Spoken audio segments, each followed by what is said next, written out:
MP মন্ত্রীরা বলতেছে তেলের দাম নাকি বিশ্বের প্রত্যেকটা দেশে তেলের দাম বাড়ছে, গ্যাসের দাম বাড়ছে। আমি তো দেখতেছি কোনো দেশেই বাড়ে নাই। পাকিস্তান তেলের দাম বাড়াইছে। আমি পাকিস্তান ছাড়া অন্য কোনো দেশে তেলের দাম বাড়ছে আমি দেখতেছি না। নেপালের মতো দেশ এখনও তেলের দাম আগে যেটা ছিল এখনও এটাই আছে, গ্যাসের দামও এটাই আছে। নেপালের মতো দেশ যদি না বাড়াইয়া পারে, বাংলাদেশ কেন বাড়াইব?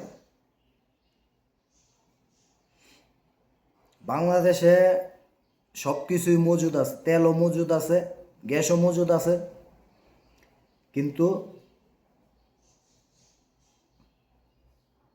দুর্নীতি এটা আরও বেশি মজুদ আছে।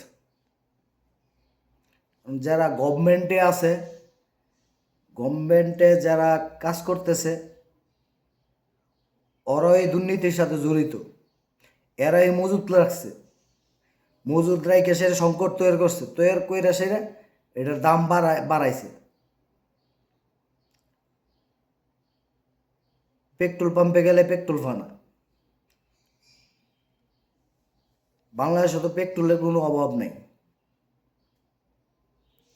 পেট্রোল পাইব না কেন? পেট্রোলের দামটা বাড়ানো লাগে কেন?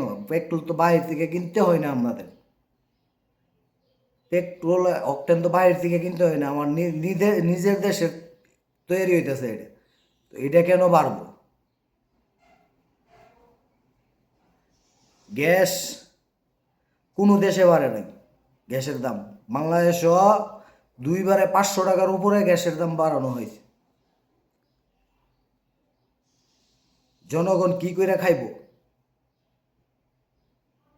কি করে চলবে জনগণ?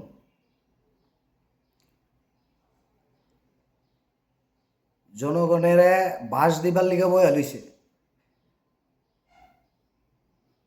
যেরকম 2001 থেকে 2006 মন তো বাস দিছে একবার, এখন 2026 থেকে 2031 মন তো আবার বাস দিব জনগণে। অলরেডি বাস ঢুকাই দিছে, বাস ঢোকানোর বাহি নাই।